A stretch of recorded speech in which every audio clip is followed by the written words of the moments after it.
आचार्य पूज्यपाद विरचित नंदीश्वर भक्ति चल रही है।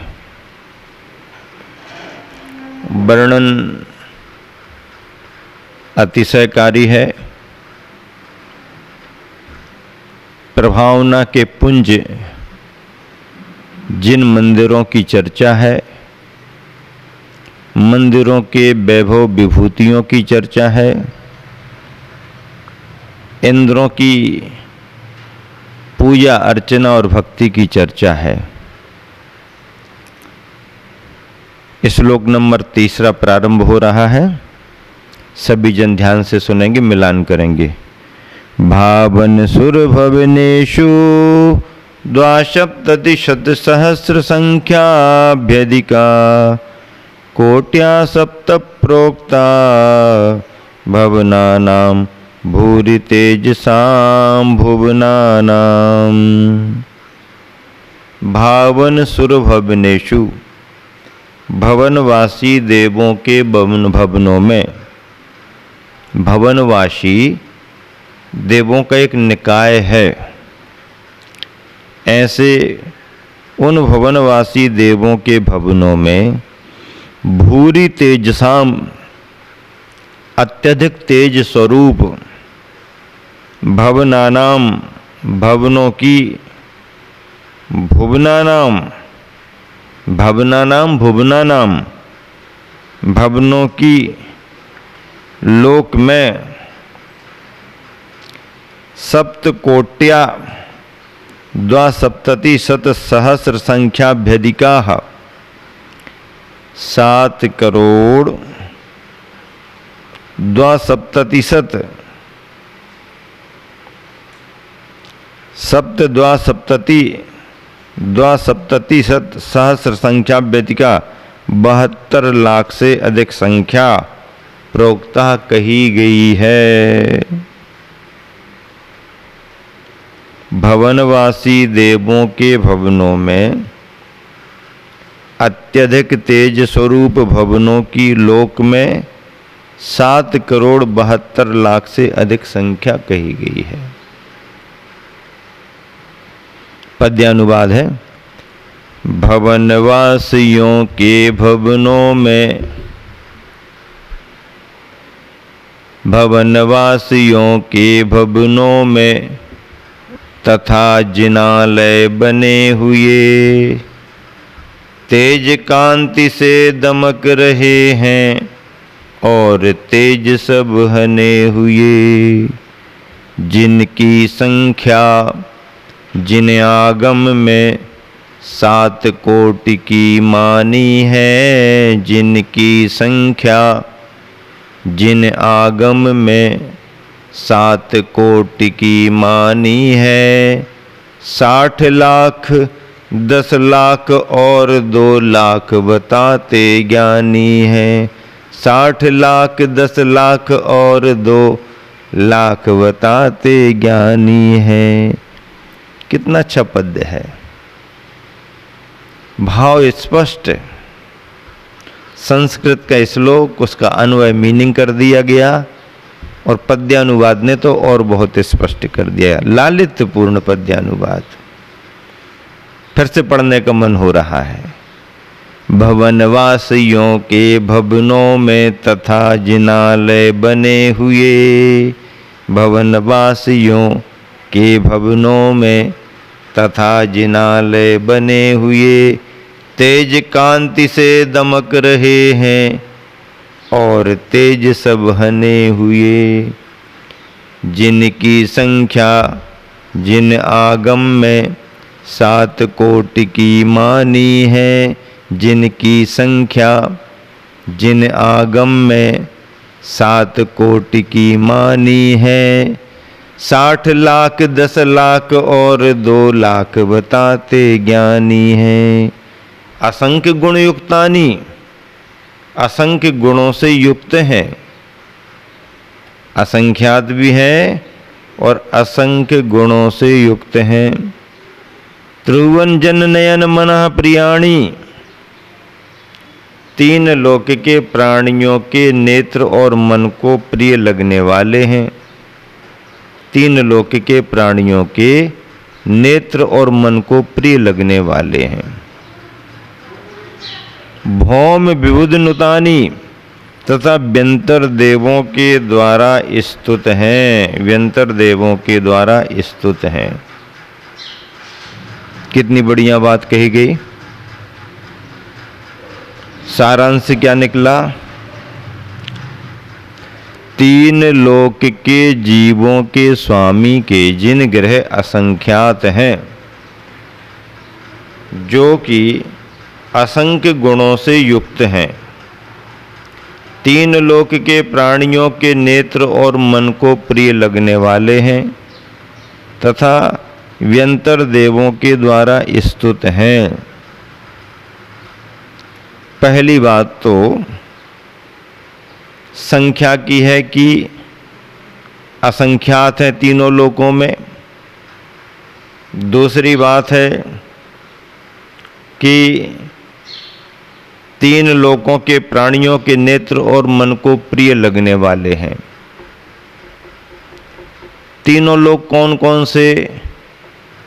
अधोलोक, मध्यलोक और ऊर्ध्वलोक।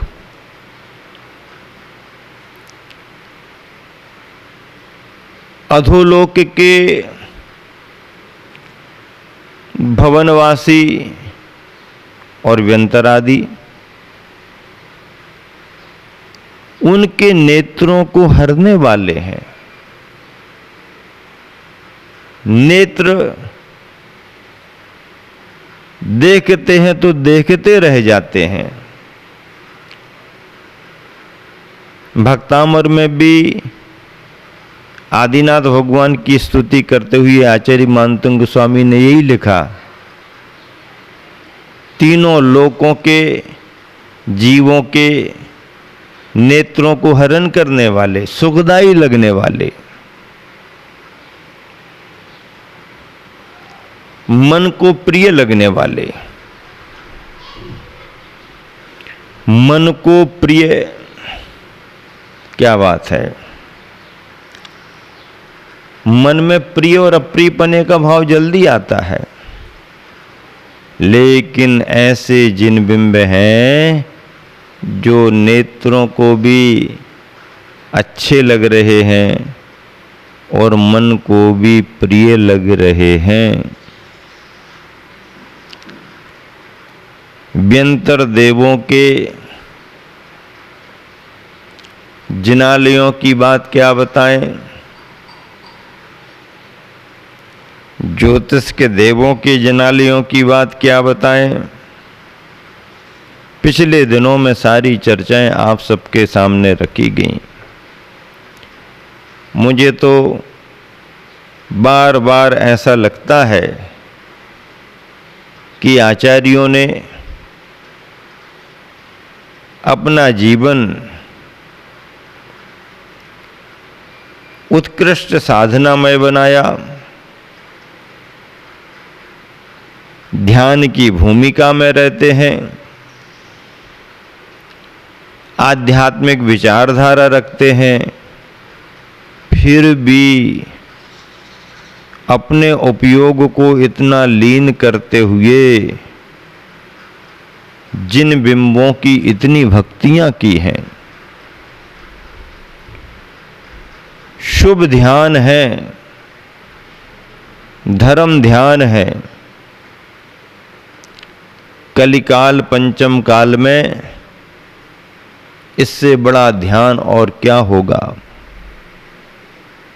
भरे पंचम काले धम्मज्ञानम हवे जीवस्य। भरत क्षेत्र में इस पंचम काल में जीव को धर्म ध्यान हो रहा है, और धर्म ध्यान हो रहा है यह भी बहुत बड़ी बात है,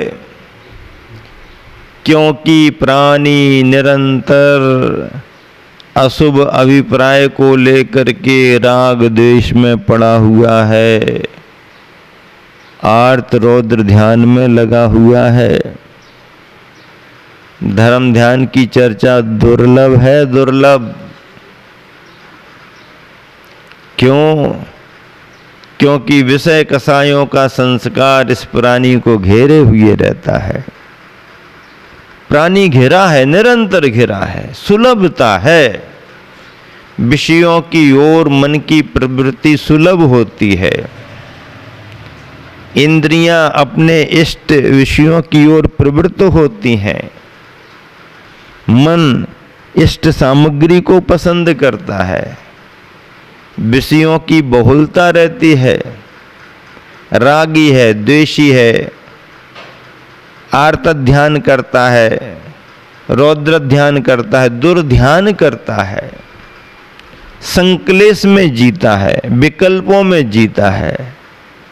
ऐसे संसारी प्राणी को पंच परमेष्टियों का स्मरण आ जाए, देव शास्त्र गुरु के स्वरूप में मन लग जाए, नमो अरिहंताणम, नमो सिद्धानम, नमो आयरियाणम, नमो वज्जायानम, नमो लोए सभ्य सावणम उसके मुख से निकल जाए, उसके मन में स्मरण आ जाए, तो समझो कि उसका बड़ा भाग्य है, बड़ा भाग्य है। हमारे गुरुवर आचार्य श्री बार बार कहा करते हैं कि सामान्य मुनिजन और आचार्य तो छोड़ो, श्रुत केवलियों के लिए भी आखिरी में नमोकार मंत्र का स्मरण एकाग्रता से बना रहे, यह भी उनके लिए बहुत बड़ी उपलब्धि है। नमो अरिहंताणम ही तार देता है। नमो अरिहंताणम, नमो अरिहंताणम। कहानी सुनी होगी आपने वो वाली, सर्दी के समय में शाम होते होते एक मुनि महाराज आकाश मार्ग से आकर के जंगल में एक जगह सामय करने के लिए खड़े हो गए। और वही शाम का समय जंगल में ग्वाले के लिए गायें चराकर वापस ले जाने के लिए था। जब सभी गायें ग्वाला एकत्रित करके गांव वापस ले जाने लगा, तो ग्वाले के मन में आया, अभी तो उजाला उजाला था, सब दिख रहा था, तब की बात तो ठीक है, अब अंधेरा घिर गया है। मैं गायों को लेकर के जंगल से घर वापस जा रहा, ये कौन से बाबा जी आए हुए हैं, यहाँ अंधेरे में अब रात भर कैसे रहेंगे, इनके साथ कुछ भी नहीं है, क्या करें। उसने देखा, पूछा भी होगा, शायद ये भी कहा होगा कि जंगल में क्या करोगे, चलो पास में गांव है, वहीं रुक जाना। महाराज कुछ नहीं बोले। ग्वाले को लगा ठंडी बहुत है, सर्दी की रात कैसे निकलेगी, लेकिन चलो गायों को तो गांव में करते हैं। झटपट गया, गायें गांव में छोड़ी और वहां से वापस आ गया। मन ही नहीं लगा उसका। और फिर क्या करने लगा, महाराज की चिंता करते हुए, ये तो ना बोल रहे हैं, ना यहाँ वहाँ हो रहे हैं, सर्दी इतनी पड़ रही है, क्या करें, इनकी सर्दी कैसे दूर हो। मैं तो इतने सारे कपड़े ओढ़े हुए हूँ, फिर भी मुझे ठंड लग रही, इनके शरीर पर तो कुछ भी नहीं है, इनकी सर्दी कैसे दूर हो। रात में वह लकड़ियाँ उठा उठा करके आसपास जलाता रहा और खुश होता रहा कि महाराज की सर्दी दूर कर रहा हूँ। महाराज को कोई फर्क नहीं पड़ा, कौन आया है क्या कर रहा है कोई लेना देना नहीं। सारी रात बीत गई, महाराज जी ध्यान में खड़े रहे और वह ग्वाला महाराज की सेवा करता रहा। भोला था, भला था, भोला भी था और भला भी था। करना चाहिए कि नहीं करना चाहिए ये भी उसको ज्ञान नहीं, लेकिन कैसे सर्दी दूर हो इनकी ये विचार करके सेवा करता रहा। रात बीती, सुबह हुई और जैसे ही प्रभात वेला हुई, योग पूरा हुआ, कायोत्सर्ग पूरा हुआ। महाराज जी ने अपनी मुद्रा तोड़ी, योग का निष्ठापन किया और आकाश मार्ग से वापस जाने के पहले जो ग्वाला रात भर श्रद्धा से वैयावृत्ति का भाव करता रहा, उसकी तरफ स्नेह भरी दृष्टि से देखा।